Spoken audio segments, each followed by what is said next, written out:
We now present Romeo and Juliet, written by William Shakespeare.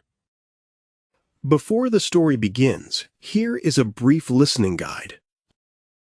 Romeo and Juliet, crafted by William Shakespeare in the late 16th century, epitomizes the tragic romance genre. Set against the backdrop of feuding noble families in Verona, it explores themes of love, fate, and conflict. Its poetic language and vivid characters have shaped Western literature, while its dramatic tension makes it a timeless study in youthful passion and societal constraints. Listening to it performed reveals Shakespeare's nuanced dialogue, emotional cadence, and rhythmic beauty, deepening appreciation for its theatrical power. Now, let the story begin. Romeo and Juliet.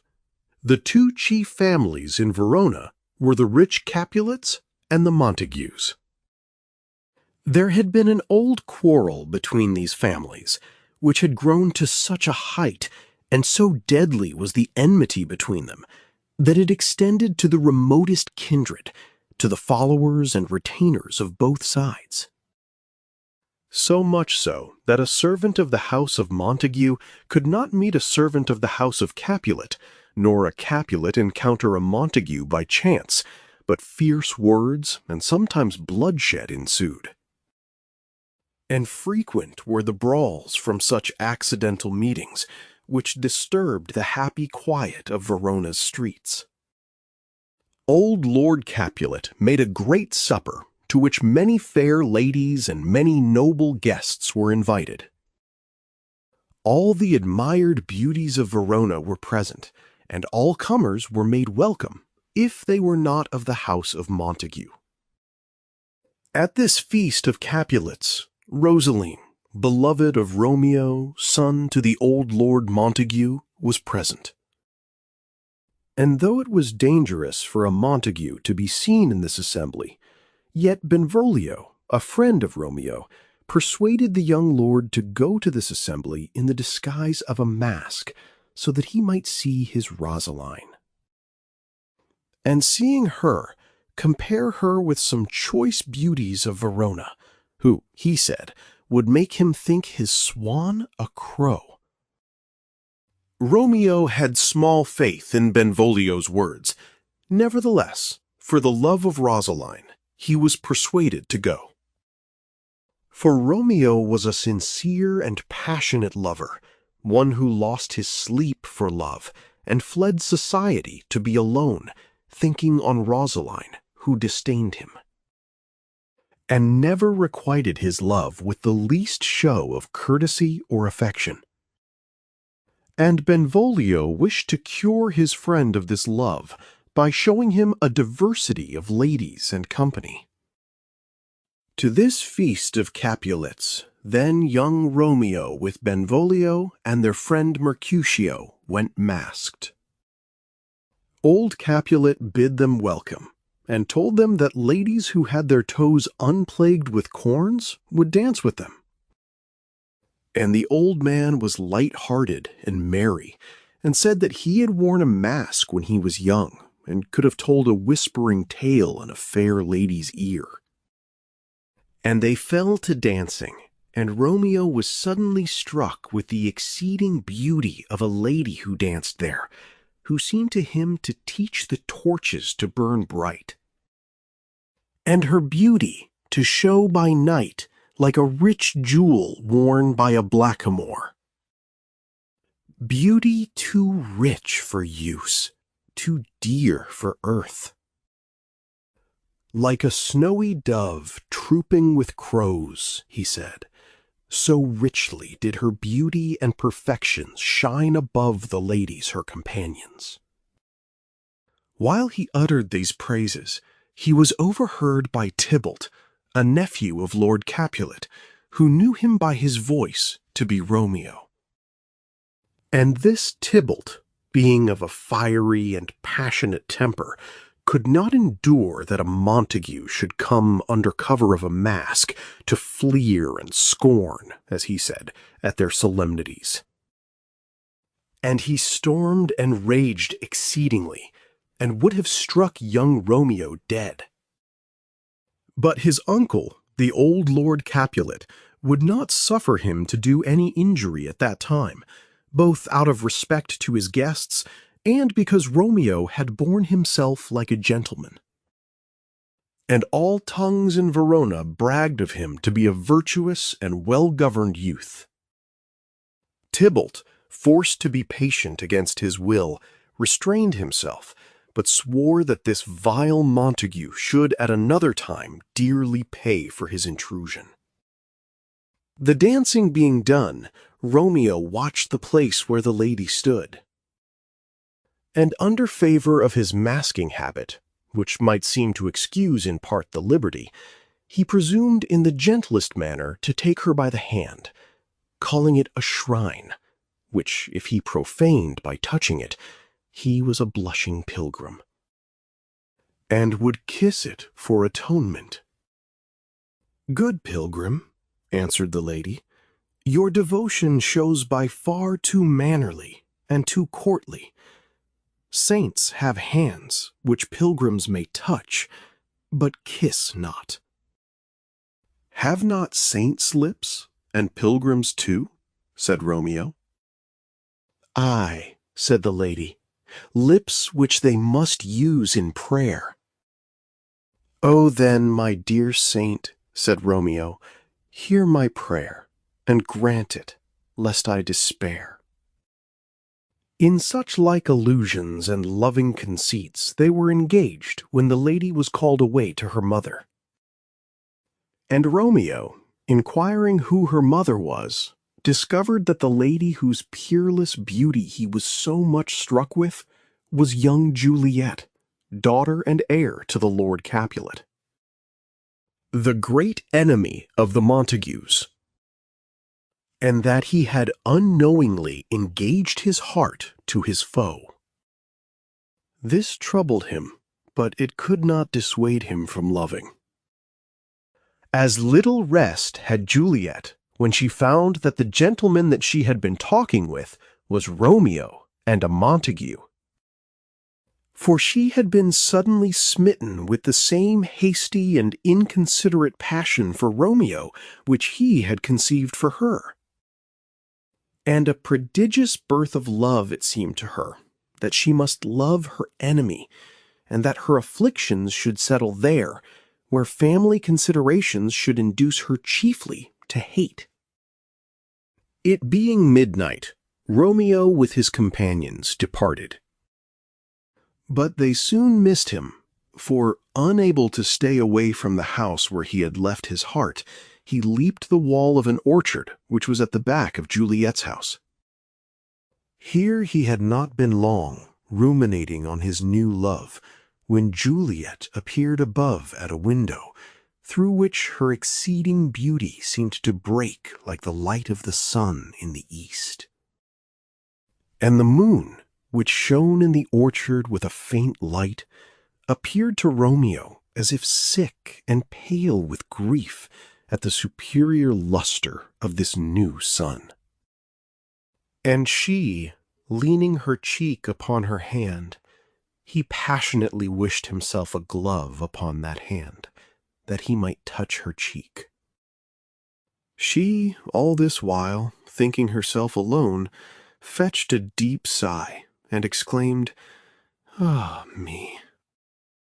Romeo, enraptured to hear her speak, said softly, and unheard by her, "Oh, speak again, bright angel, for such you appear, being over my head, like a winged messenger from heaven, whom mortals fall back to gaze upon." She, unconscious of being overheard, and full of the new passion which that night's adventure had given birth to, called upon her lover by name, whom she supposed absent. "O Romeo, Romeo," said she, "wherefore art thou Romeo? Deny thy father, and refuse thy name for my sake. Or, if thou wilt not, be but my sworn love, and I no longer will be a Capulet." Romeo, having this encouragement, would fain have spoken, but he was desirous of hearing more. And the lady continued her passionate discourse with herself, as she thought, still chiding Romeo for being Romeo and a Montague, and wishing him some other name, or that he would put away that hated name. And for that name, which was no part of himself, he should take all of herself. At this loving word, Romeo could no longer refrain, but taking up the dialogue as if her words had been addressed to him personally and not merely in fancy, he bade her call him Love, or by whatever other name she pleased, for he was no longer Romeo if that name was displeasing to her. Juliet, alarmed to hear a man's voice in the garden, did not at first know who it was that by favor of the night and darkness had thus stumbled upon the discovery of her secret. But when he spoke again, though her ears had not yet drunk 100 words of that tongue's uttering, yet so nice is a lover's hearing that she immediately knew him to be young Romeo. And she expostulated with him on the danger to which he had exposed himself by climbing the orchard walls, for if any of her kinsmen should find him there, it would be death to him, being a Montague. "Alack," said Romeo, "there is more peril in your eye than in 20 of their swords. Do you but look kind upon me, lady, and I am proof against their enmity. Better my life should be ended by their hate than that hated life should be prolonged to live without your love." "How came you into this place?" said Juliet, "and by whose direction?" "Love directed me," answered Romeo. "I am no pilot, yet wert thou as far apart from me as that vast shore which is washed with the farthest sea, I should venture for such merchandise." A crimson blush came over Juliet's face, yet unseen by Romeo by reason of the night, when she reflected upon the discovery which she had made, yet not meaning to make, of her love to Romeo. She would fain have recalled her words, but that was impossible. Fine would she have stood upon form, and have kept her lover at a distance, as the custom of discreet ladies is, to frown and be perverse, and give their suitors harsh denials at first. To stand off, and affect a coyness or indifference where they most love, that their lovers may not think them too lightly or too easily won. For the difficulty of attainment increases the value of the object. But there was no room in her case for denials or putting off, or any of the customary arts of delay and protracted courtship. Romeo had heard from her own tongue, when she did not dream that he was near her, a confession of her love. So, with an honest frankness, which the novelty of her situation excused, she confirmed the truth of what he had before heard. And addressing him by the name of fair Montague, love can sweeten a sour name, she begged him not to impute her easy yielding to levity or an unworthy mind, but that he must lay the fault of it, if it were a fault, upon the accident of the night which had so strangely discovered her thoughts. And she added that though her behavior to him might not be sufficiently prudent, measured by the custom of her sex, yet she would prove more true than many whose prudence was dissembling, and their modesty artificial cunning. Romeo was beginning to call the heavens to witness that nothing was farther from his thoughts than to impute a shadow of dishonor to such an honored lady, when she stopped him, begging him not to swear. For although she joyed in him, yet she had no joy of that night's contract. It was too rash, too unadvised, too sudden. But he, being urgent with her to exchange a vow of love with him that night, she said that she already had given him hers before he requested it. Meaning, when he overheard her confession. But she would retract what she then bestowed, for the pleasure of giving it again, for her bounty was as infinite as the sea, and her love as deep. From this loving conference she was called away by her nurse, who slept with her, and thought it time for her to be in bed, for it was near to daybreak. But hastily returning, she said 3 or 4 words more to Romeo, the purport of which was, that if his love was indeed honorable, and his purpose marriage, she would send a messenger to him tomorrow, to appoint a time for their marriage, when she would lay all her fortunes at his feet, and follow him as her lord through the world. While they were settling this point, Juliet was repeatedly called for by her nurse, and went in and returned, and went and returned again. For she seemed as jealous of Romeo going from her as a young girl of her bird, which she will let hop a little from her hand and pluck it back with a silken thread. And Romeo was as loath to part as she. For the sweetest music to lovers is the sound of each other's tongues at night. But at last they parted, wishing mutually sweet sleep and rest for that night. The day was breaking when they parted, and Romeo, who was too full of thoughts of his mistress and that blessed meeting to allow him to sleep, instead of going home, bent his course to a monastery hard by, to find Friar Lawrence.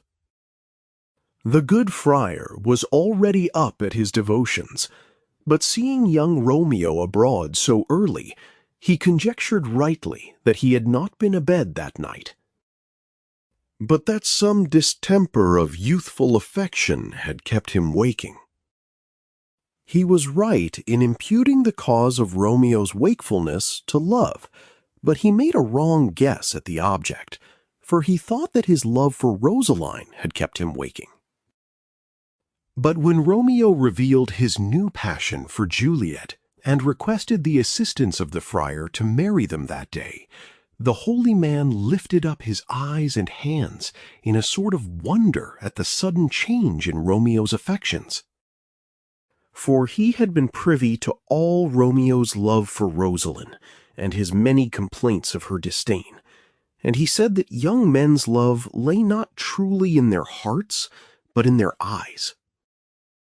But Romeo replying that he himself had often chidden him for doting on Rosaline, who could not love him again, whereas Juliet both loved and was beloved by him. The friar assented in some measure to his reasons, and thinking that a matrimonial alliance between young Juliet and Romeo might happily be the means of making up the long breach between the Capulets and the Montagues, which no one more lamented than this good friar, who was a friend to both the families, and had often interposed his mediation to make up the quarrel, without effect. Partly moved by policy, and partly by his fondness for young Romeo, to whom he could deny nothing, the old man consented to join their hands in marriage.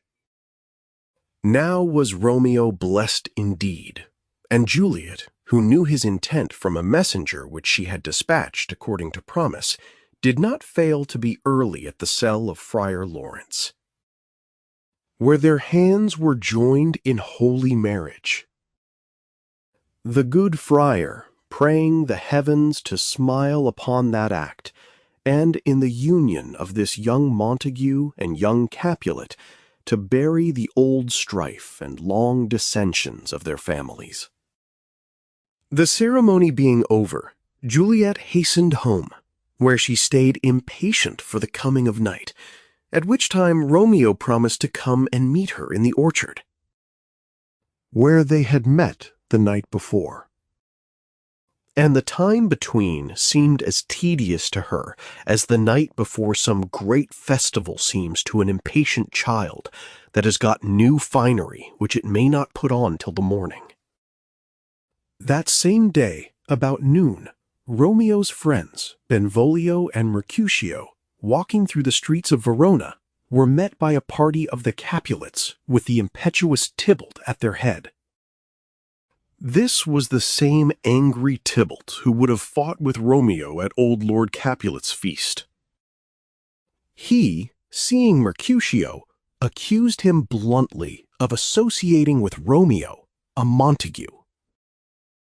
Mercutio, who had as much fire and youthful blood in him as Tybalt, replied to this accusation with some sharpness.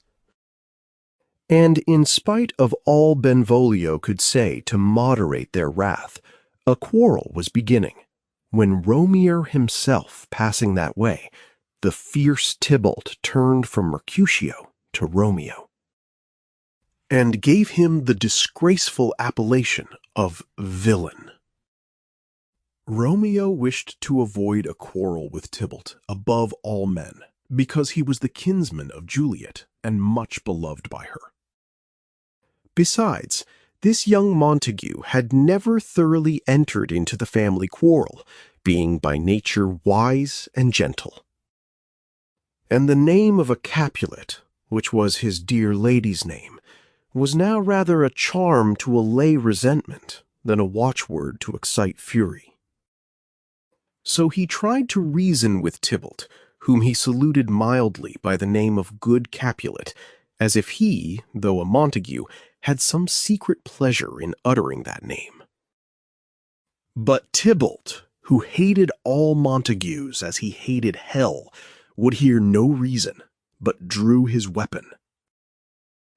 And Mercutio, who knew not of Romeo's secret motive for desiring peace with Tybalt, but looked upon his present forbearance as a sort of calm, dishonorable submission, with many disdainful words provoked Tybalt to the prosecution of his first quarrel with him.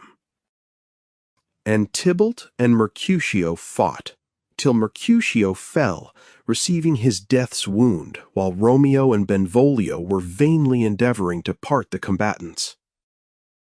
Mercutio being dead, Romeo kept his temper no longer, but returned the scornful appellation of villain which Tybalt had given him, and they fought till Tybalt was slain by Romeo. This deadly broil falling out in the midst of Verona at noonday, the news of it quickly brought a crowd of citizens to the spot, and among them the old lords Capulet and Montague with their wives.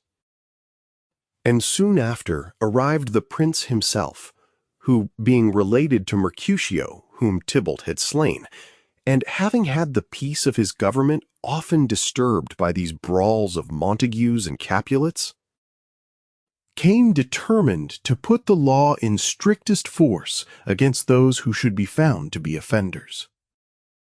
Benvolio, who had been eye-witness to the fray, was commanded by the prince to relate the origin of it, which he did, keeping as near the truth as he could without injury to Romeo, softening and excusing the part which his friends took in it. Lady Capulet, whose extreme grief for the loss of her kinsman Tybalt made her keep no bounds in her revenge, exhorted the prince to do strict justice upon his murderer, and to pay no attention to Benvolio's representation, who, being Romeo's friend and a Montague, spoke partially. Thus she pleaded against her new son-in-law, but she knew not yet that he was her son-in-law and Juliet's husband.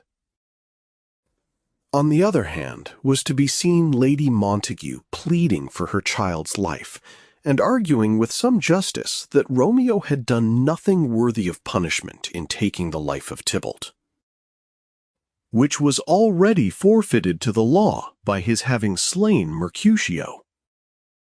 The prince, unmoved by the passionate exclamations of these women, on a careful examination of the facts, pronounced his sentence, and by that sentence, Romeo was banished from Verona.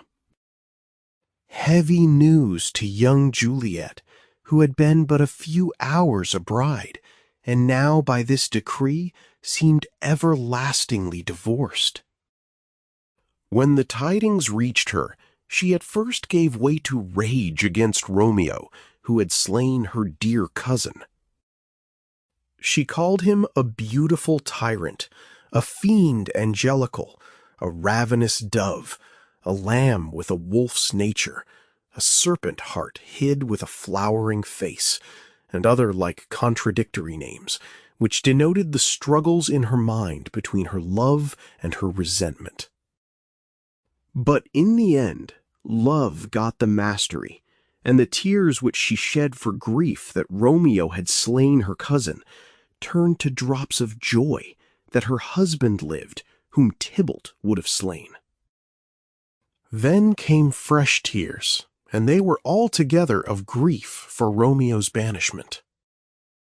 That word was more terrible to her than the death of many Tybalts. Romeo, after the fray, had taken refuge in Friar Lawrence's cell, where he was first made acquainted with the prince's sentence, which seemed to him far more terrible than death. To him it appeared there was no world out of Verona's walls, no living out of the sight of Juliet. Heaven was there where Juliet lived, and all beyond was purgatory, torture, hell. The good friar would have applied the consolation of philosophy to his griefs. But this frantic young man would hear of none, but like a madman he tore his hair and threw himself all along upon the ground, as he said, to take the measure of his grave. From this unseemly state he was roused by a message from his dear lady, which a little revived him. And then the friar took the advantage to expostulate with him on the unmanly weakness which he had shown. He had slain Tybalt, but would he also slay himself, slay his dear lady, who lived but in his life?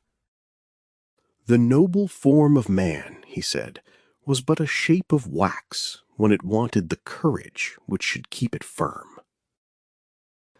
The law had been lenient to him, that instead of death, which he had incurred, had pronounced by the prince's mouth only banishment.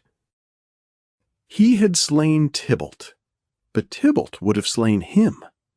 There was a sort of happiness in that. Juliet was alive, and, beyond all hope, had become his dear wife. Therein he was most happy. All these blessings, as the friar made them out to be, did Romeo put from him like a sullen, misbehaved wench. And the friar bade him beware, for such as despaired, he said, died miserable. Then, when Romeo was a little calmed, he counselled him that he should go that night and secretly take his leave of Juliet, and thence proceed straightways to Mantua, at which place he should sojourn till the friar found fit occasion to publish his marriage, which might be a joyful means of reconciling their families. And then he did not doubt but the prince would be moved to pardon him, and he would return with 20 times more joy than he went forth with grief. Romeo was convinced by these wise counsels of the friar, and took his leave to go and seek his lady, proposing to stay with her that night, and by daybreak pursue his journey alone to Mantua. To which place the good friar promised to send him letters from time to time, acquainting him with the state of affairs at home. That night Romeo passed with his dear wife, gaining secret admission to her chamber, from the orchard in which he had heard her confession of love the night before. That had been a night of unmixed joy and rapture. But the pleasures of this night, and the delight which these lovers took in each other's society, were sadly allayed with the prospect of parting and the fatal adventures of the past day. The unwelcome daybreak seemed to come too soon, and when Juliet heard the morning song of the lark, she would have persuaded herself that it was the nightingale, which sings by night. But it was too truly the lark which sang, and a discordant and unpleasing note it seemed to her. And the streaks of day in the east too certainly pointed out that it was time for these lovers to part. Romeo took his leave of his dear wife with a heavy heart, promising to write to her from Mantua every hour in the day. And when he had descended from her chamber window, as he stood below her on the ground, in that sad, foreboding state of mind in which she was, he appeared to her eyes as one dead in the bottom of a tomb. Romeo's mind misgave him in like manner, but now he was forced hastily to depart, for it was death for him to be found within the walls of Verona after daybreak. This was but the beginning of the tragedy of this pair of star-crossed lovers. Romeo had not been gone many days before the old Lord Capulet proposed a match for Juliet. The husband he had chosen for her, not dreaming that she was married already, was Count Paris, a gallant, young, and noble gentleman, no unworthy suitor to the young Juliet. If she had never seen Romeo, the terrified Juliet was in a sad perplexity at her father's offer. She pleaded her youth unsuitable to marriage, the recent death of Tybalt, which had left her spirits too weak to meet a husband with any face of joy, and how indecorous it would show for the family of the Capulets to be celebrating a nuptial feast when his funeral solemnities were hardly over. She pleaded every reason against the match, but the true one, namely, that she was married already. But Lord Capulet was deaf to all her excuses, and in a peremptory manner ordered her to get ready, for by the following Thursday she should be married to Paris. And having found her a husband, rich, young, and noble, such as the proudest maid in Verona might joyfully accept, he could not bear that out of an affected coyness, as he construed her denial, she should oppose obstacles to her own good fortune. In this extremity, Juliet applied to the friendly friar, always her counselor in distress, and he, asking her if she had resolution to undertake a desperate remedy, and she answering that she would go into the grave alive rather than marry Paris, her own dear husband living. He directed her to go home and appear merry, and give her consent to marry Paris, according to her father's desire. And on the next night, which was the night before the marriage, to drink off the contents of a phial which he then gave her, the effect of which would be that for 42 hours after drinking it, she should appear cold and lifeless. And when the bridegroom came to fetch her in the morning, he would find her to appearance dead. That then she would be born, as the manner in that country was, uncovered on a bier, to be buried in the family vault. That if she could put off womanish fear and consent to this terrible trial, in 42 hours after swallowing the liquid, such was its certain operation, she would be sure to awake, as from a dream. And before she should awake, he would let her husband know their drift, and he should come in the night and bear her thence to Mantua.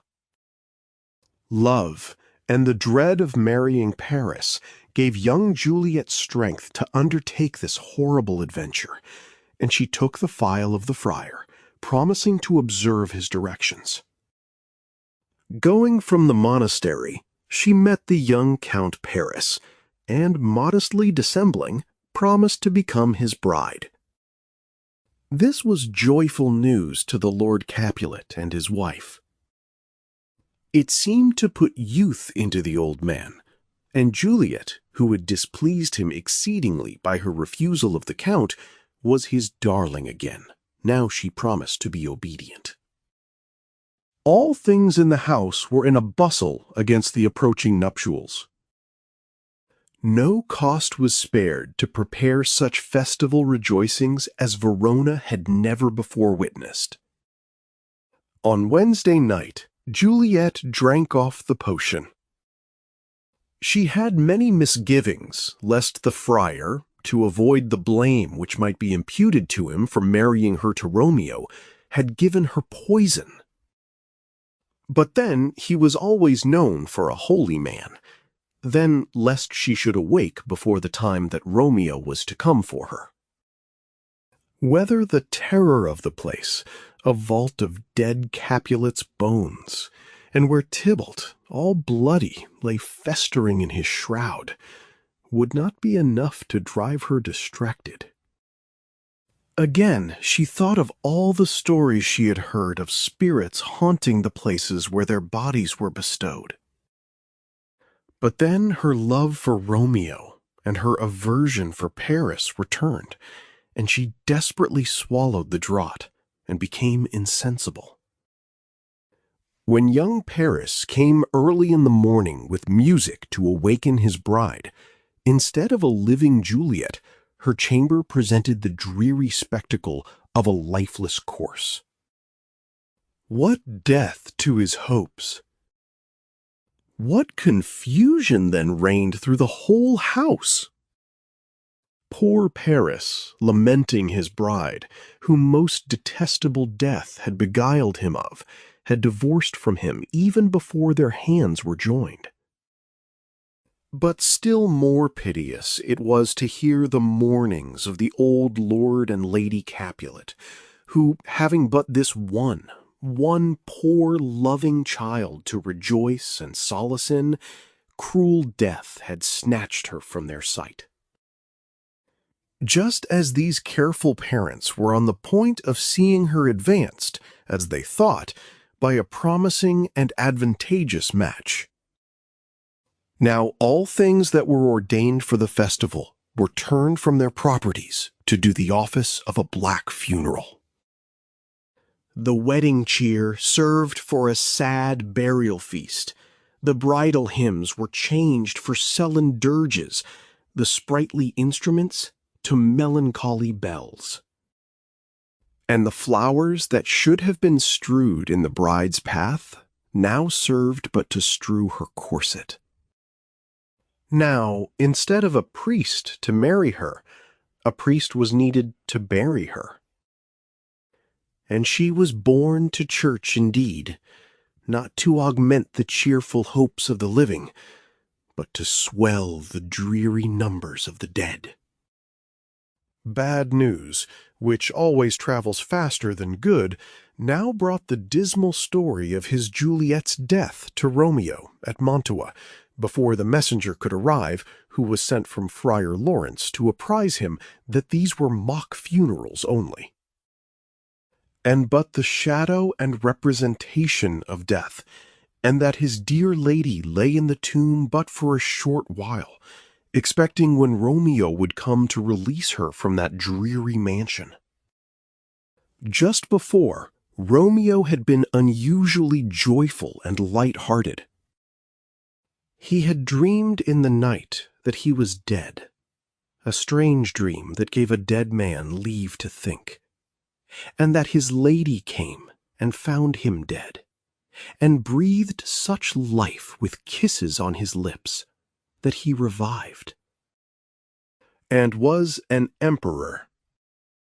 And now that a messenger came from Verona, he thought surely it was to confirm some good news which his dreams had presaged. But when the contrary to this flattering vision appeared, and that it was his lady who was dead in truth, whom he could not revive by any kisses, he ordered horses to be got ready. for he determined that night to visit Verona and to see his lady in her tomb.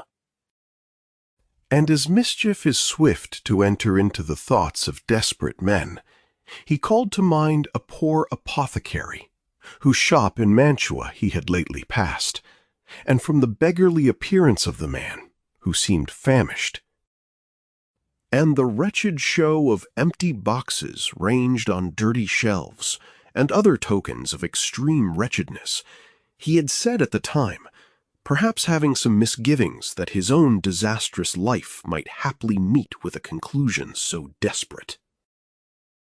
If a man were to need poison, which by the law of Mantua it is death to sell, here lives a poor wretch who would sell it him. These words of his now came into his mind, and he sought out the apothecary, who, after some pretended scruples, Romeo offering him gold, which his poverty could not resist, sold him a poison, which, if he swallowed, he told him, if he had the strength of 20 men, would quickly dispatch him. With this poison he set out for Verona, to have a sight of his dear lady in her tomb, meaning, when he had satisfied his sight, to swallow the poison and be buried by her side. He reached Verona at midnight, and found the churchyard, in the midst of which was situated the ancient tomb of the Capulets. He had provided a light and a spade and wrenching iron, and was proceeding to break open the monument, when he was interrupted by a voice, which by the name of vile Montague bade him desist from his unlawful business. It was the young Count Paris, who had come to the tomb of Juliet at that unseasonable time of night, to strew flowers and to weep over the grave of her that should have been his bride.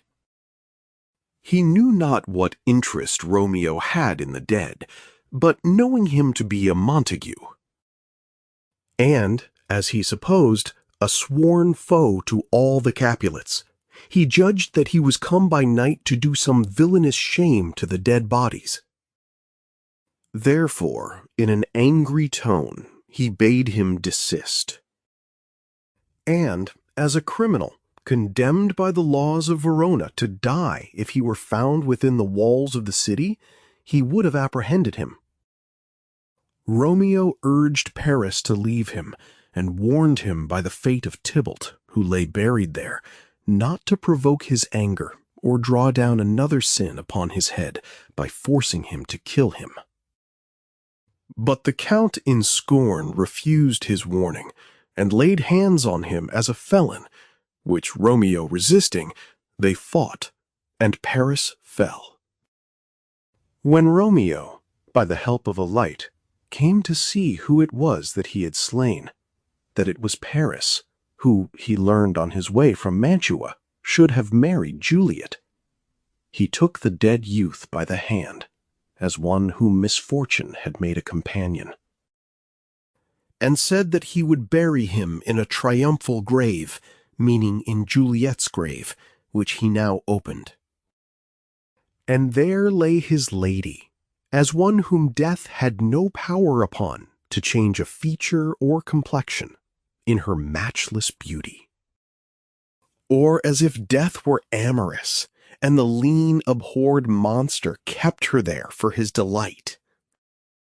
For she lay yet fresh and blooming, as she had fallen to sleep when she swallowed that benumbing potion.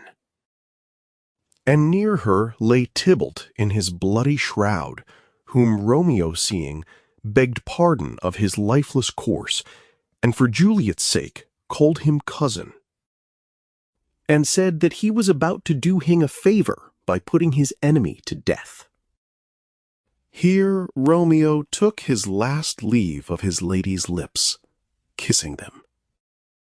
And here he shook the burden of his crossed stars from his weary body, swallowing that poison which the apothecary had sold him, whose operation was fatal and real, not like that dissembling potion which Juliet had swallowed, the effect of which was now nearly expiring.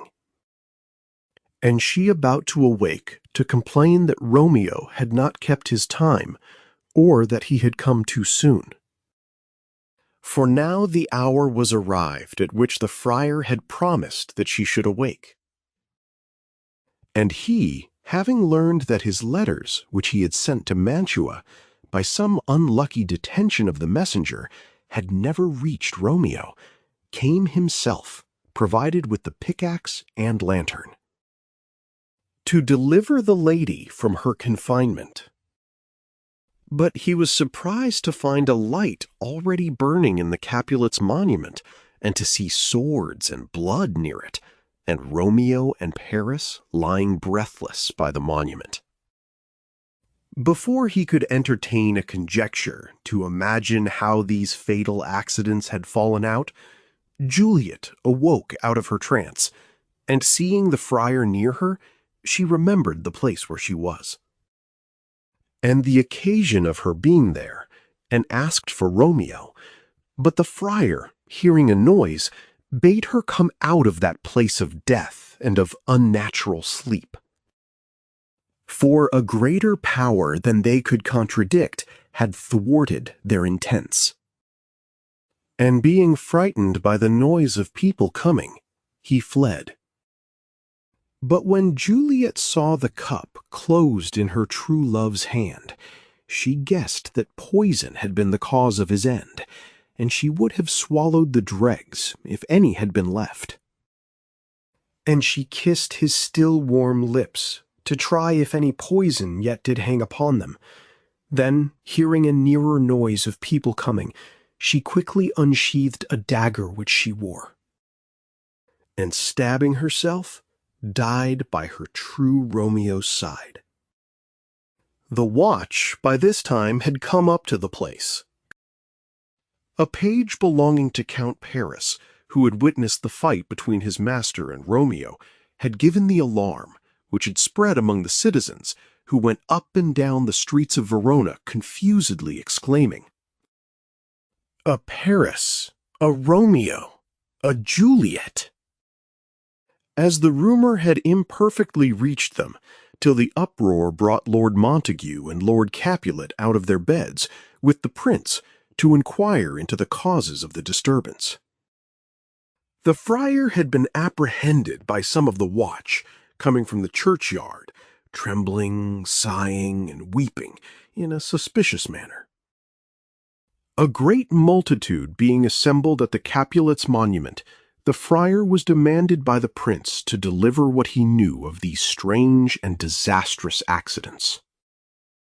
And there, in the presence of the old lords Montague and Capulet, he faithfully related the story of their children's fatal love, the part he took in promoting their marriage, in the hope in that union to end the long quarrels between their families.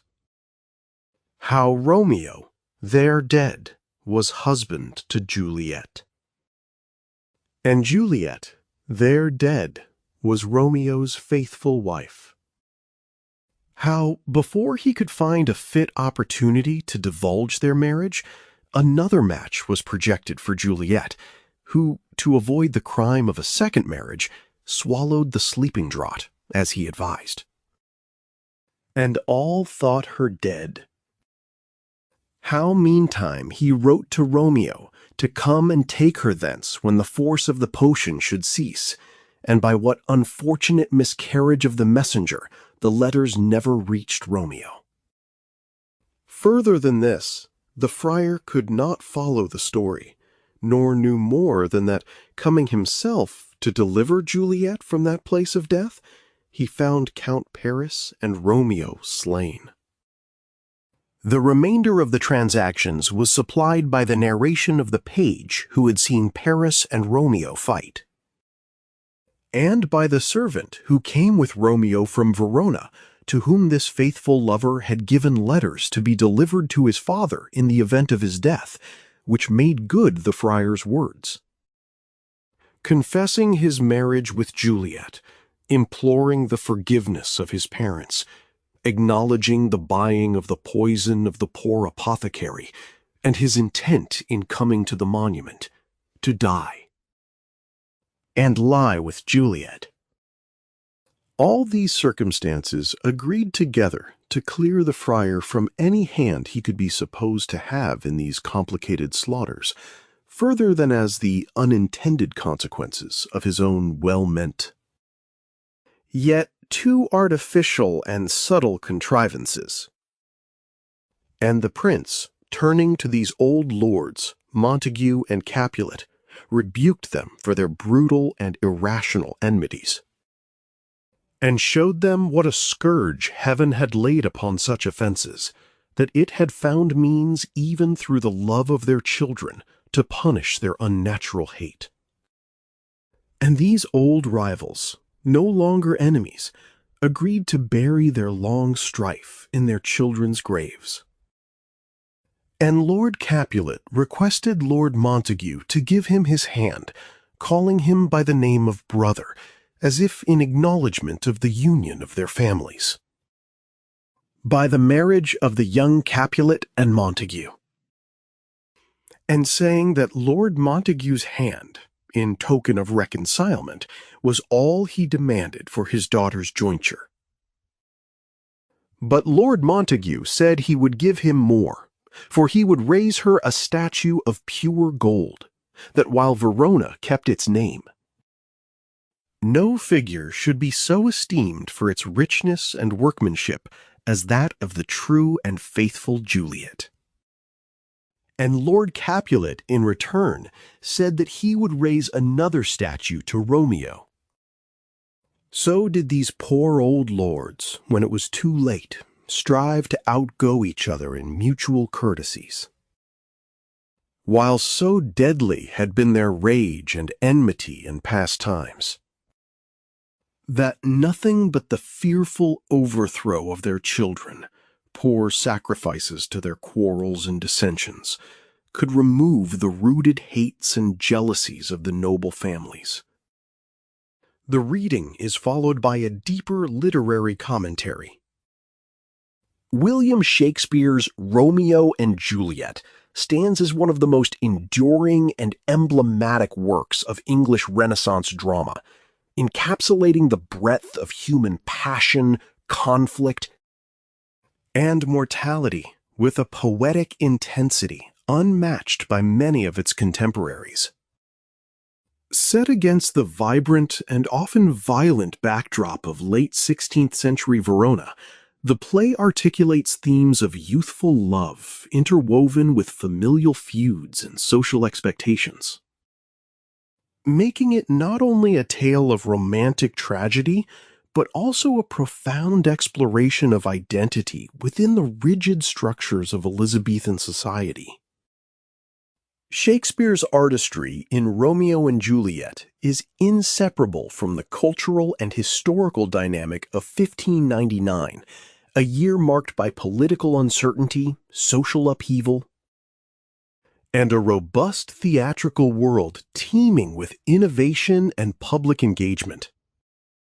As James Shapiro meticulously details in his examination of this formative year, Shakespeare's work reveals both an acute awareness of the zeitgeist and an extraordinary ability to capture universal human dilemmas through the specificity of its moment. Thus, Romeo and Juliet is not merely a chronicle of star-crossed lovers, but a reflection of Renaissance anxieties about fate, authority, youth, and mortality. Central to the resonance of Shakespeare's tragedy is its profound engagement with the nature of death and its implications for personal identity. A theme thoroughly interrogated by Michael Neal in his discussion of mortality in English Renaissance tragedy. Neal underscores the way Romeo and Juliet navigates the precarious boundary between life and death, portraying these transitions not simply as external events, but as fundamental to the character's formation and self-understanding. The deaths of Romeo and Juliet do not merely conclude their narrative. Instead, they serve as transformative passages, crystallizing the tragic ironies of impulsive youth, the destructiveness of entrenched social conflict, and the haunting possibility of identity forged through loss. The play's preoccupation with death also introduces a metaphysical dimension that elevates the youthful passion of its protagonists to a symbolic plane, where love and death become intertwined as co-constitutive forces defining human existence. Shakespeare's portrayal of death is neither nihilistic nor merely fatalistic.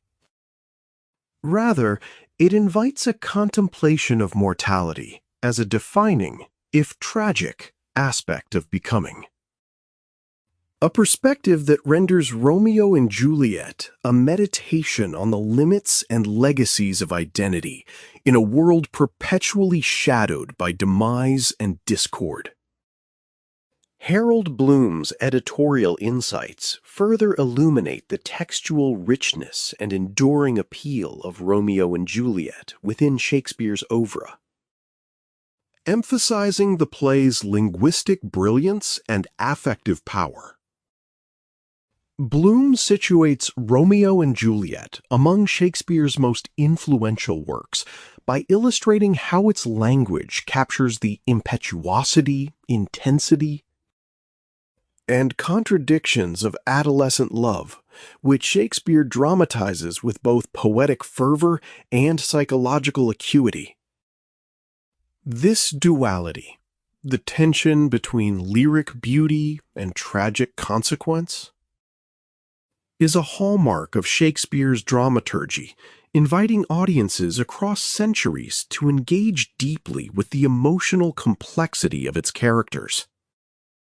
Bloom highlights how Shakespeare's mastery of sonorous verse and rhythmic variation allows Romeo and Juliet to resonate on multiple levels, from the ecstatic heights of romantic idealism to the harrowing depths of despair, thus encapsulating the human condition in all its contradictory impulses. Moreover, Bloom's commentary acknowledges the play's adaptability and influence, tracing its thematic echoes in countless cultural and literary reinterpretations that affirm Shakespeare's unparalleled capacity to articulate the universal tensions between love, fate, and mortality. Together, the scholarship of Shapiro, Neal, and Bloom reveals Romeo and Juliet as a multifaceted work inextricable from Shakespeare's broader engagement with the political, cultural, and existential concerns of his time. The play emerges not simply as a timeless romance, but as a specimen of Renaissance tragedy that interrogates the fraught interactions between private desire and public obligation. Shakespeare's dramaturgy deftly situates the personal agony of young lovers within a larger social context marked by violence and endemic hatred, which ultimately underscores the tragic inevitability woven into the fabric of the narrative. The volatile passion fueling both love and conflict speaks to the intrinsic human struggle to reconcile individual identity with communal structures, at once affirming the power of love to transcend boundaries and revealing the destructive consequences when societal divisions prevail. The tragic denouement, culminating in the deaths of Romeo and Juliet, evokes a poignant recognition of the limits imposed by fate and human agency, emphasizing how the summons to identity and meaning is often entwined irrevocably with the shadow of mortality.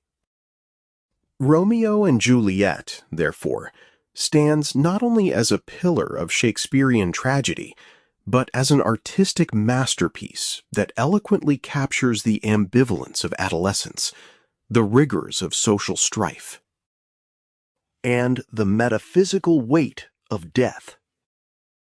Its enduring significance lies in Shakespeare's unparalleled linguistic craftsmanship, his insightful psychological portraiture, and his profound philosophical inquiries into love and loss.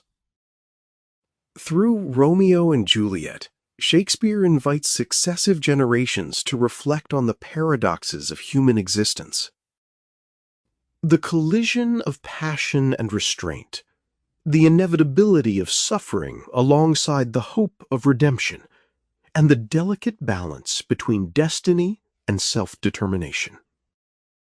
By grounding these timeless themes in the concrete realities of his own historical moment, Shakespeare ensures that Romeo and Juliet remains not merely a historical artifact, but a living text whose emotional truth and artistic brilliance continue to resonate powerfully in contemporary discourse about identity, mortality, and the transformative power of love.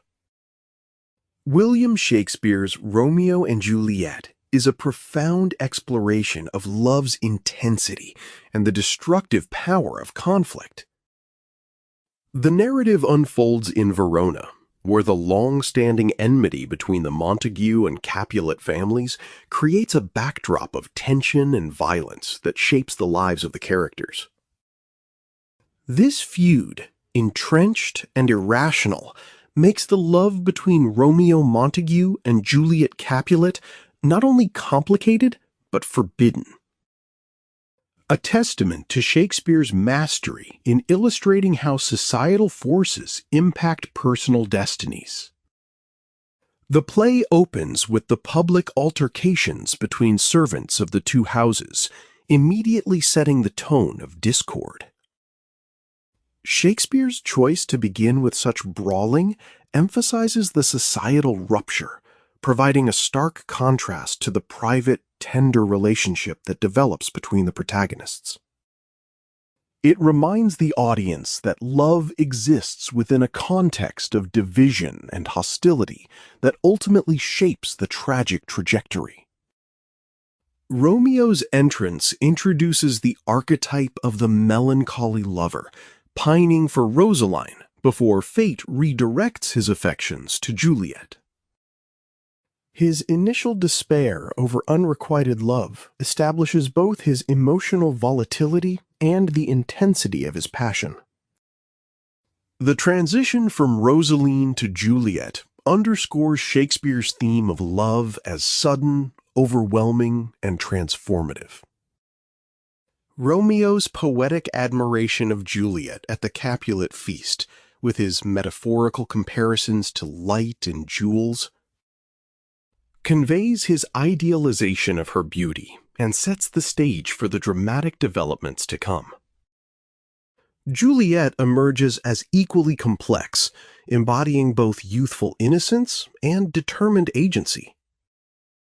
Her famous soliloquy, "O Romeo, Romeo, wherefore art thou Romeo?" is not a lament over Romeo's absence, but a rejection of the familial name that divides them. This moment reveals Juliet's inner conflict and her willingness to challenge societal boundaries for love. Shakespeare's language here elevates the personal to the poetic, embodying the tension between individual desire and social obligation. Their secret meeting in Juliet's orchard is notable for its immediacy and honesty.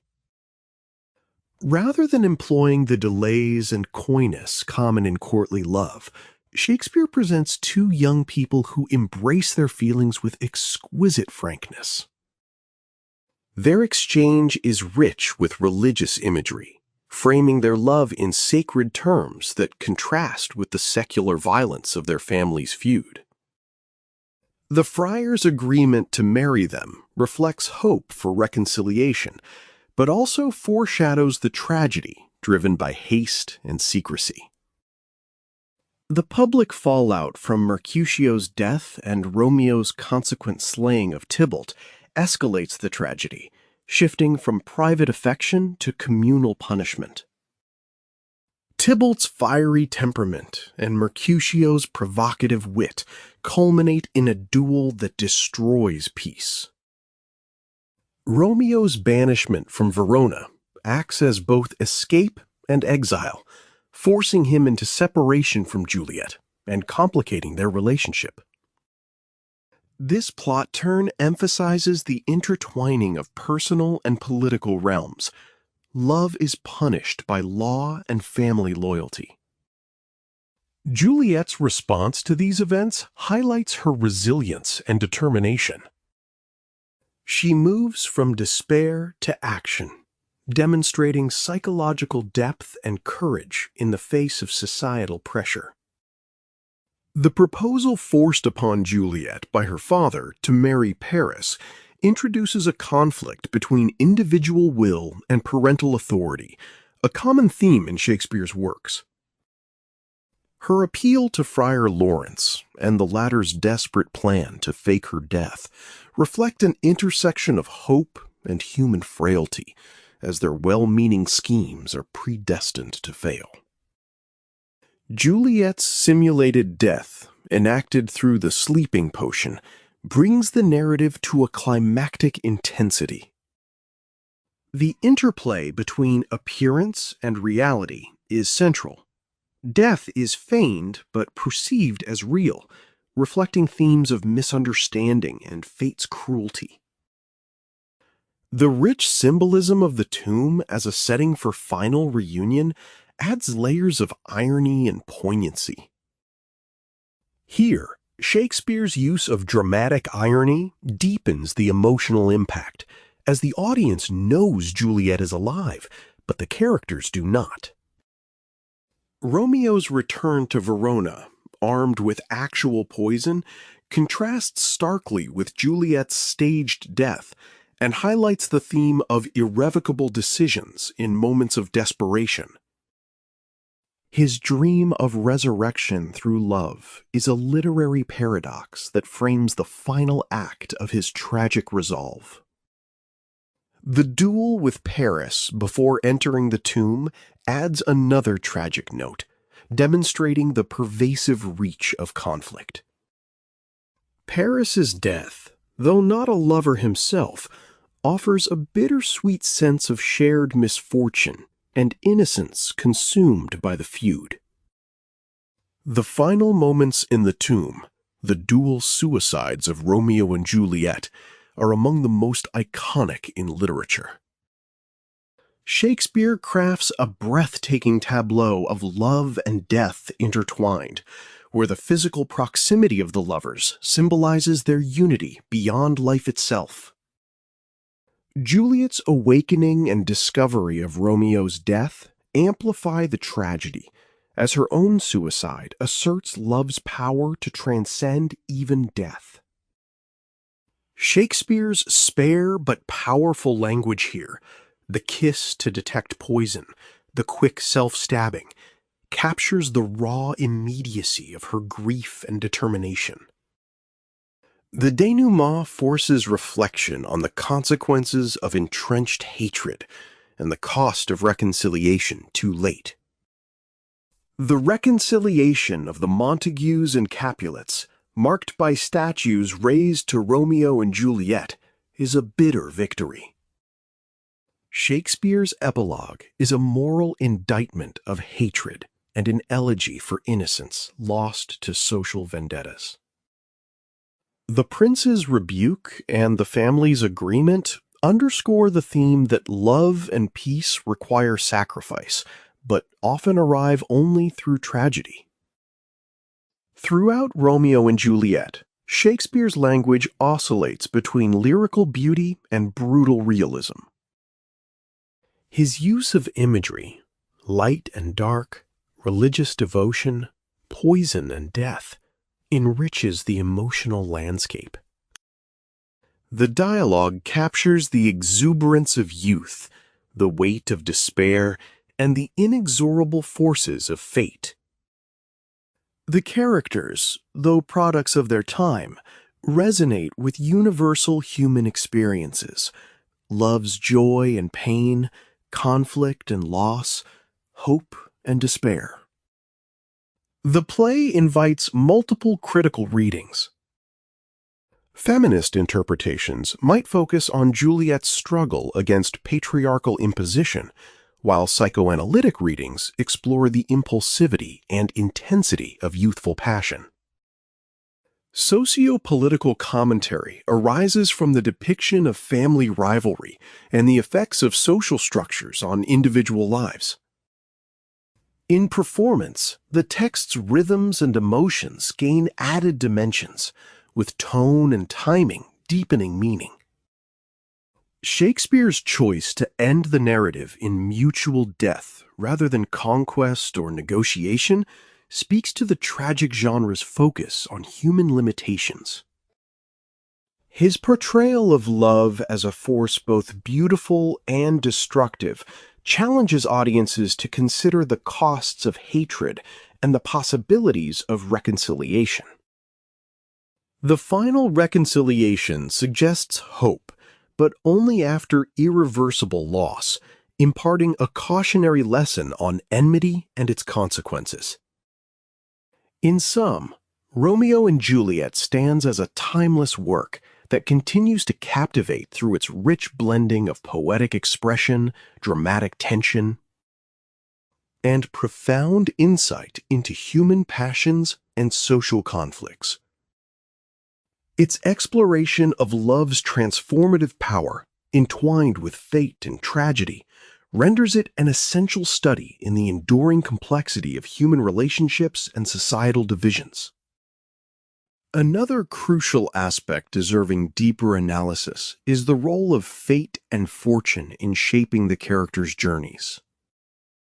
Throughout Romeo and Juliet, Shakespeare weaves a persistent thread of inevitability, invoking cosmic forces that seem to conspire against the young lovers.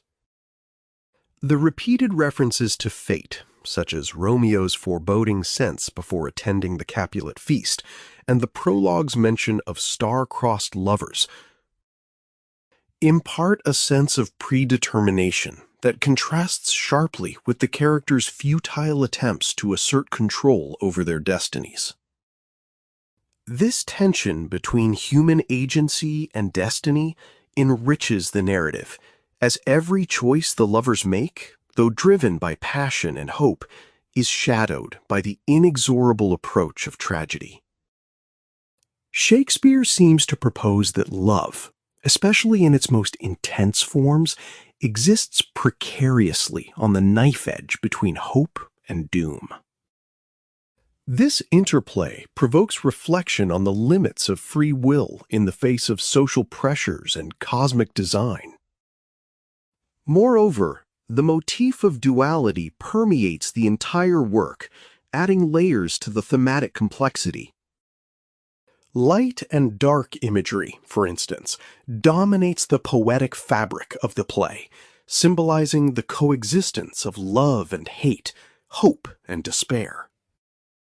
Romeo frequently invokes the symbol of light to describe Juliet, as in his description of her as the sun, dispelling the darkness of his earlier melancholy.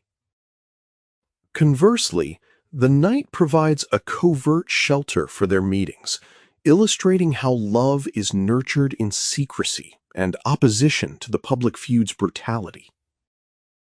This duality extends metaphorically to life and death, with the lovers' union only consummated through their shared demise.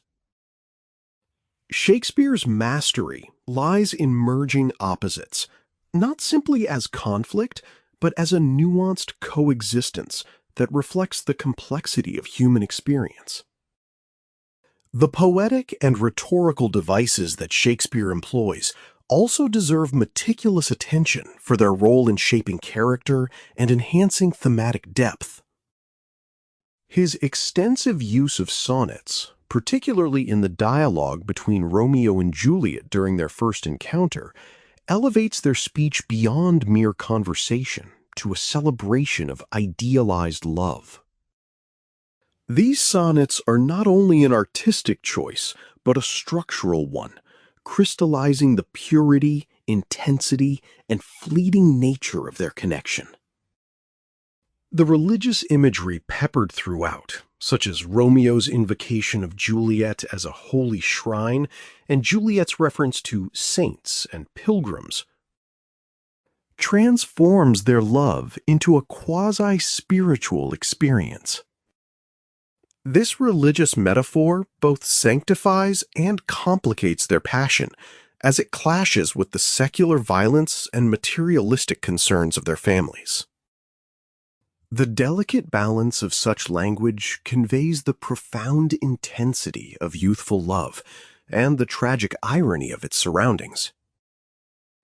In focusing on character psychology, the play's depiction of impulsivity, particularly in youth, invites examination of how Shakespeare portrays emotional extremes as both a source of vitality and vulnerability. Romeo's swift shift from infatuation with Rosaline to ardent devotion to Juliet signals the volatility inherent in adolescent passion. Similarly, the rash decisions made in moments of crisis, Romeo's impulsive killing of Tybalt and the final suicides, underscore the destructive potential of unchecked emotion. Through these acts, Shakespeare may be cautioning against the impetuousness of youth while simultaneously portraying its sincerity and intensity. The youthful characters are not presented as merely naive. Rather, their passionate responses reveal a profound earnestness that contrasts with the calculated and often hypocritical behavior of adults, such as Lord Capulet or the nurse. This tension between the innocence of youth and the complexities of social expectation enriches the psychological realism of the tragedy. Additionally, Shakespeare's exploration of social structures and family dynamics reveals the profound influence of collective identity on personal freedom. The Montagues and Capulets function as representative forces, embodying entrenched social divisions that dictate personal relationships. Their feud is not merely familial, but symbolic of broader societal conflicts, class tensions, honor cultures, and the persistence of inherited animosities. The play critiques these structural barriers by showing how they suffocate individual desire and foster catastrophic consequences. Juliet's rebellion against her family's wishes and Friar Lawrence's role as a mediator between private love and public order illustrate the tension between the individual and the collective. The tragic outcomes underscore the peril of rigid social divisions when they override empathy and dialogue. Shakespeare thus engages with themes of social justice and reconciliation, making the play's message resonant across historical and cultural contexts. The supporting characters also enrich the narrative, though they often function as foils or symbols to deepen the main themes. Mercutio's wit and exuberance provide a sharp contrast to Romeo's melancholy and Juliet's decorum. His tragic death serves as a pivotal turning point, marking the collapse of civility and the escalation of violence. Mercutio's playful yet cynical attitude towards love and fate adds complexity to the portrayal of youthful experience, highlighting the precariousness of joy amidst societal strife. The nurse offers a more earthy and pragmatic perspective on romance, blending humor and maternal care. Let us now examine the work through its primary analytical perspective. William Shakespeare's Romeo and Juliet engages profoundly with philosophical inquiries about the human condition, especially focusing on the tensions between fate and freedom, the nature of choice, the inevitability of death, responsibility, solitude, and the quest for dignity.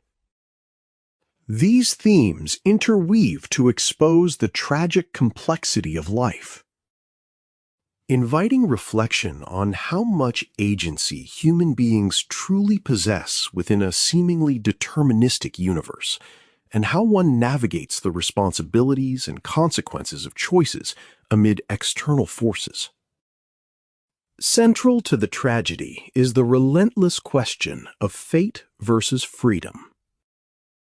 From the opening description of the star-crossed lovers, Shakespeare signals that Romeo and Juliet are caught in the grip of cosmic forces conspiring against their happiness. The star-crossed metaphor suggests celestial determinism, that their destinies are written in the heavens, impervious to personal will. This sets the philosophical inquiry on whether the characters act as autonomous individuals or mere puppets of fate. The lovers' impetuous decisions, such as their clandestine marriage or Juliet's willingness to feign death, are both expressions of free will, but also reactions conditioned by the inescapable feud between their families. A social fate beyond their control. In this duality lies an essential tension. Shakespeare offers a vision where freedom is real but constrained. Choices are personal but conditioned by external, crushing social circumstances. Life, in this framework, is portrayed as a precarious balance between making choices and living under the shadow of preordained misfortune. Romeo's famous lamentation after his banishment, "There is no world without Verona walls," exemplifies the profound existential solitude the characters endure. His exile is not merely physical, but ontological. Detached from Juliet, his world collapses into meaningless isolation. Such solitude speaks to the human experience of alienation, how separation from the beloved or the community can render existence hollow. Evoking the philosophical idea of being toward death, where life's significance is bound with the presence or absence of meaningful others. Death is omnipresent and multifaceted. While overtly the tragedy culminates in the death of the main characters, philosophically, death represents both an end and a paradoxical dignity. The lovers' deaths are tragic, foiling the hopes of family reconciliation and personal happiness. Yet Juliet's final act, choosing death over submission to unwanted marriage and separation from Romeo, affirms a profound assertion of agency and dignity. Death here becomes a refusal to surrender freely to societal imposition, a final declaration of selfhood and love. Still, the tragedy interrogates the responsibility entangled in death. Romeo's decision to poison himself, acted in despair and misinformation, reflects a profound ethical and existential accountability. He chooses death to reunite with Juliet, but this choice also brings ruin and grief to many others. Thus, Shakespeare explores the burden of responsibility intertwined with freedom. Every act, especially one as grave as death, reverberates beyond the self. Solitude and responsibility interplay intensely in scenes like Friar Lawrence's counsel to Romeo, where the friar admonishes him to rise above despair.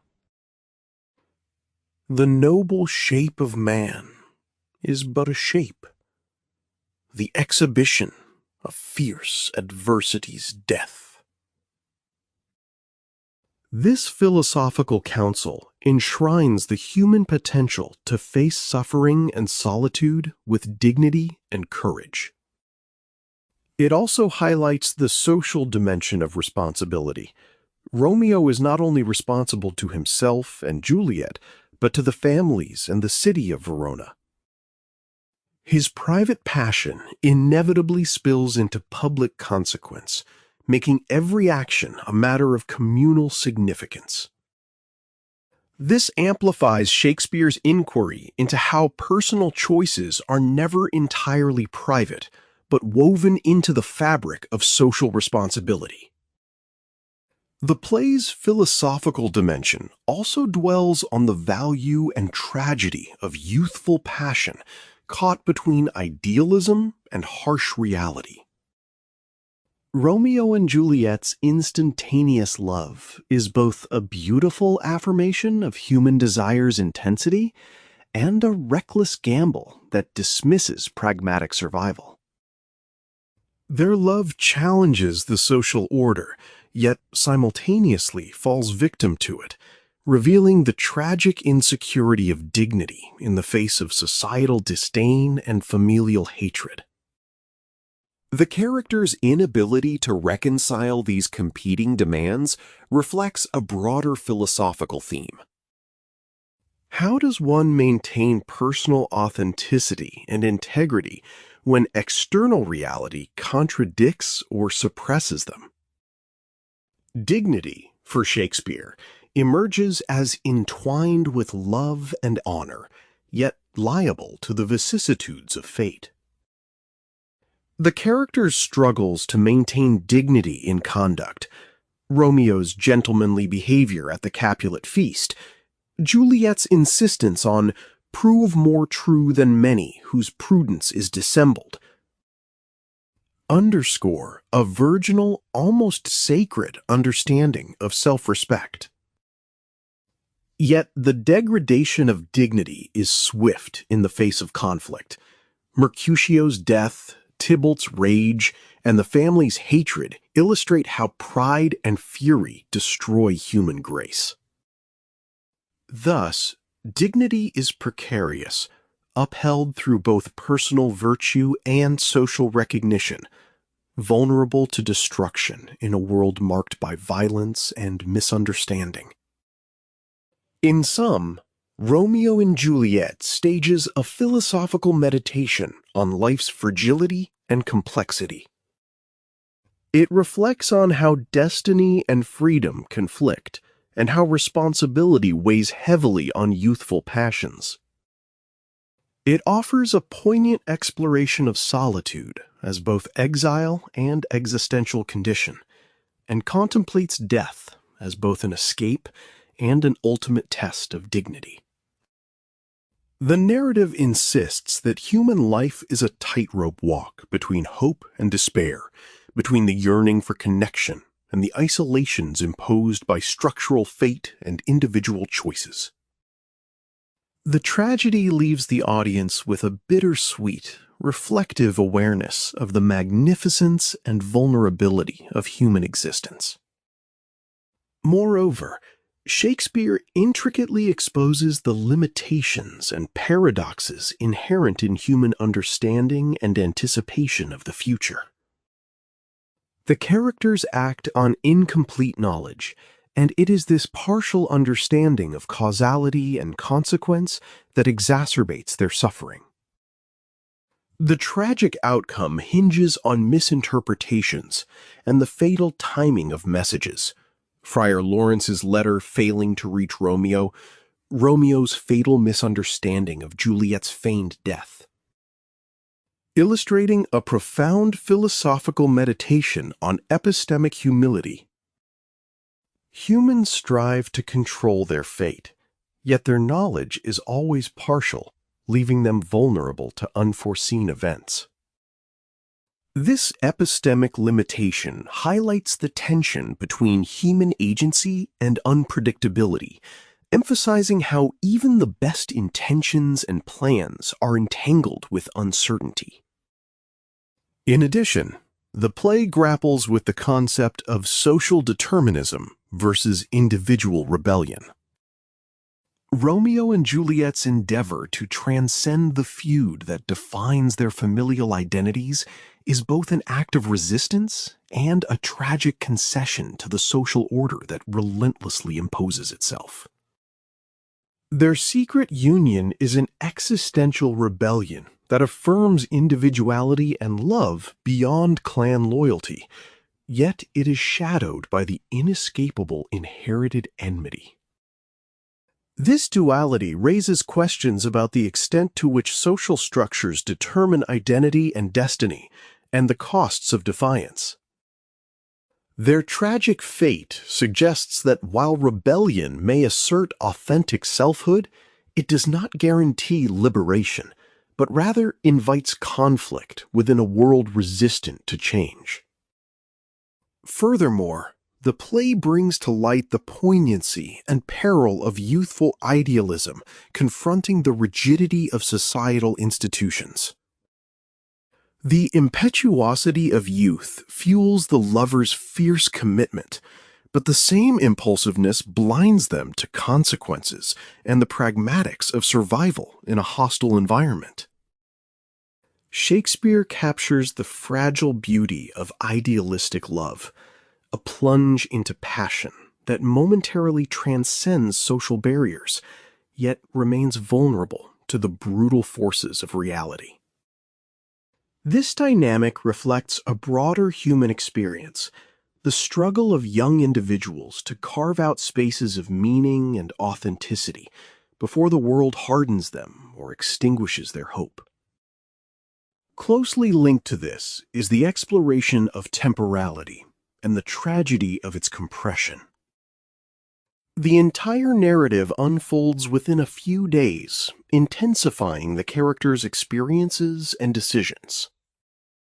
This accelerated timeline magnifies the tension between immediate desire and long-term consequences, between ephemeral joy and lasting ruin. A second perspective reveals further dimensions of the work. Viewed through the lens of psychoanalysis, Romeo and Juliet can be understood as a text saturated with unconscious desires, repressed conflicts, traumatic ruptures, and fantasy. The narrative reveals how unconscious patterns shape behavior, how repression fuels the character's turmoil, and how fantasy operates as a defense and as a mode of tragic expression. Desire is the primal force animating the drama. Romeo and Juliet's immediate and consuming love functions both as a realization of unconscious longings and as a symbolic enactment of repressed identity. And forbidden yearning. Romeo's quick rejection of Rosaline and instantaneous passion for Juliet indicate a projection of idealized love onto a new object. Less so about the real Juliet than about the fantasy of fusion and escape from psychic alienation. Juliet's, "Ah, Romeo, Romeo, wherefore art thou Romeo?" indicates not merely romantic wish, but an unconscious rebellion against her family identity, a desire to transgress the imposed boundaries of social division.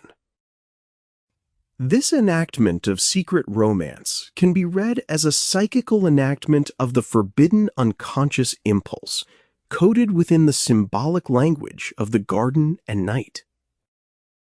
Repression is manifest in the social feud between Montagues and Capulets, which internally represses individual desires for reconciliation and happiness, forcing the lovers to conceal their union. Juliet's need for secrecy, using the guise of obedience while harboring intense opposition within, evokes the psychic cost of repression. It is also evident in the way familial and social aggression erupts violently. Repression festers into rage, as with Tybalt's aggressive confrontations, symbolizing the eruption of repressed conflicts at the social level. The conflict between individual desire and social prohibition is the spine of the narrative. Psychoanalytically, the text dramatizes the Oedipal and affiliative conflicts. The youth's drive to forge a new unity opposes the hereditary grudges and identifications with parental authority and family honor. Juliet's conflicted emotional reactions to Romeo killing Tybalt demonstrate the split between love and resentment, a common psychoanalytic ambivalence. Her contradictory epithets for Romeo, beautiful tyrant, fiend angelical, reveal internalized conflict where the self attempts to integrate love and hate, and the ego struggles to hold together fragmented affective states. Fantasy operates as a mechanism of wish fulfillment and psychic work within the narrative. From Romeo's initial imagining of Juliet's radiance, like a rich jewel in an Ethiop's ear, to the idealization of their love in symbolic language, the lovers' romance takes on the quality of a shared fantasy. A utopian space where external enmity and mortality are suspended. Nighttime, dreams, and the motif of sleep emphasize this withdrawal into a psychic realm where transformation seems possible. Romeo's dream of resurrection by Juliet's kisses and Juliet's potion-induced coma both symbolize hallucinated escapes from reality, illustrating the tension between fantasy and the intrusion of tragic fact. Trauma permeates the storyline, manifesting most acutely in merciless deaths, sudden losses, and betrayal of expectations. Mercutio's violent death is a traumatic rupture, shattering the playful, carefree intimacy of the young men and propelling Romeo toward vengeance and despair. The subsequent banishment plunges Romeo into anguish akin to psychological dislocation, a severing from the beloved and from his social base. Juliet's isolation, forced marriage plans, and the terrifying ordeal of the death simulation potion evoke profound psychic trauma, a crisis where identity, safety, and desire are destabilized. Unconscious patterns emerge through repeated motifs and behaviors that echo psychological dynamics. The motif of duality and opposition, lovers versus families, love versus hate, life versus death, reflects an unconscious structuring of subjective experience into binaries. The cyclic violence and impulsivity resonate with Freudian notions of the death drive, where self-destructive tendencies emerge amid passion. Romeo's impulsive killing of Tybalt after Mercutio's death and his rapid decision to commit suicide reflect an unconscious compulsion to self-annihilation triggered by unbearable psychic pain. Finally, here are several companion works worth reading. A selection of literary works complements Romeo and Juliet by exploring similar themes of tragic love, fate, and the tension between individual desire and social constraints. One is Emily Bronte's Wuthering Heights, which, like Shakespeare's tragedy, delves into fervent, destructive love set against the hostile forces of society and family loyalty. The ancient feud between the Earnshaws and the Lintons echoes the Montague-Capulet conflict. And the passionate, animalistic bonds between Catherine and Heathcliff parallel the intensity and fatalism of Romeo and Juliet's alliance. Both explore the cost of love thwarted by social animosity and the intertwining of love and death. Another companion work is Fyodor Dostoevsky's Notes from Underground, which probes existential themes of freedom, choice, responsibility, and isolation, much in the philosophical vein Shakespeare engages.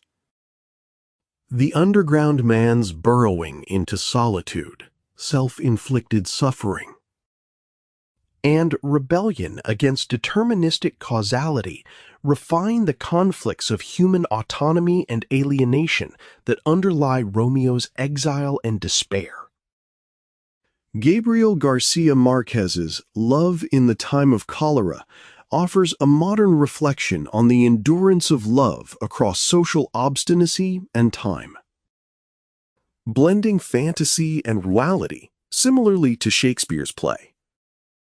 Where Romeo and Juliet's love ends in death, Marquez's protagonists pursue love until old age, yet both narratives emphasize desire's persistence in the face of societal pressure and mortality.